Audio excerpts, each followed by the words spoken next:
La musique avec passion et intensité. Pianiste, hors pair, chanteuse, délicate sa voix, suave et cristalline nous emporte dans un subtil mélange de culture britannique et française. Voici maintenant l'invité des 5 dernières minutes. C'est Émilie Loiseau. Bonjour. Merci de venir nous voir. Vous venez nous présenter votre nouvel album intitulé Mona. Alors, avant de parler de ce qu'il y a dans cet album, j'aimerais que vous m'expliquiez. On me dit que c'est un album particulier puisque c'est la bande originale d'une pièce de théâtre. Qu'est-ce que ça a de particulier ? C'était un choix de ma part d'écrire ce disque autrement que de mes manières habituelles et de l'écrire pour une narration. J'avais envie de revenir vers le théâtre puisque je viens de là et d'écrire pour une narration sur scène et donc du coup d'écrire des chansons pour nourrir cette narration. Ça veut dire que vous avez d'abord commencé par raconter une histoire et puis après vous êtes installé au piano avec vos musiciens. Voilà. Et vous avez accompagné cette narration ? J'ai mis mon texte sous mes yeux, je me suis mise au piano et j'ai écrit des chansons ou des musiques quand je sentais qu'il fallait une chanson pour faire écho ou pour donner de l'espace ou voilà, pour servir la narration. Du coup, il y avait une démarche un peu d'utilité, de se mettre au service d'eux. Pour faire un disque, c'était une démarche très différente, quoi. Alors, je sais que vous avez étudié le théâtre en Angleterre. Vous avez le sentiment que la musique que l'on trouve parfois sur les scènes au théâtre n'est pas adaptée ou en tout cas pas forcément cohérente avec ce qui se passe. C'est un manque que vous ressentiez ?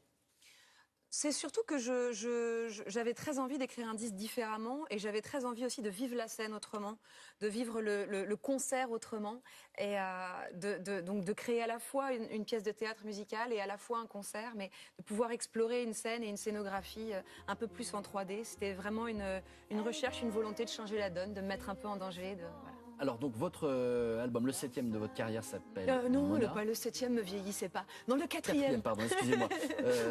Mona, qui est cette Mona dont vous parlez dans vos chansons ? En fait, c'est l'histoire, mais ce disque s'écoute vraiment sans qu'on connaisse la pièce, à vrai dire. C'est aussi tout simplement une succession de 12, 13 chansons, je ne sais plus. Mais Mona, dans cette pièce, c'est un bébé qui naît vieux. C'est un bébé qui naît à 73 ans. Et sa maman raconte cette naissance. Et tout le monde a l'air de trouver ça normal. Donc il y a quelque chose d'absurde dans le contexte très réaliste de la naissance de cet enfant. C'est un album très, très intime qui a été inspiré peut-être par certains moments que vous avez vécus. Alors mes enfants font très bien, hein, je tiens à le préciser.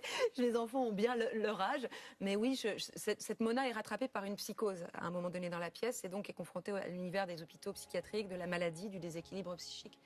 C'est quelque chose que j'ai traversé avec ma maman qui est décédée il y a quelques mois de ça. Et c'est une manière effectivement de lui rendre hommage. Oui. Il y a beaucoup de douceur, beaucoup de mélancolie dans votre musique. Est-ce que ça correspond à la période où a été préparé cet album l'année dernière, en 2015 ? C'est vrai que c'est une histoire très intime, très personnelle et en même temps, quand on écrit de la musique ou qu'on écrit quelque chose, je crois qu'on est forcément poreux à ce qui nous entoure.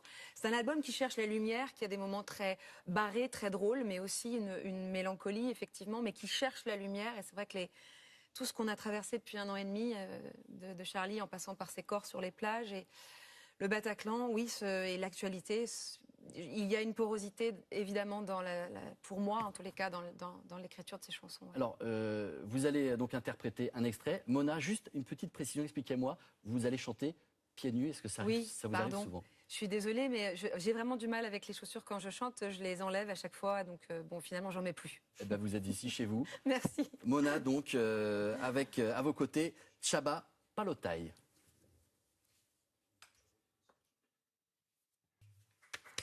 Voilà, merci à vous, Émilie Loiseau, pour cette interprétation de Mona. Je rappelle que vous êtes au Festival des Voix de Moissac le 24 juin, au Francopholies de La Rochelle le 17 juillet. C'est la fin de ce journal. Merci à vous de l'avoir suivi.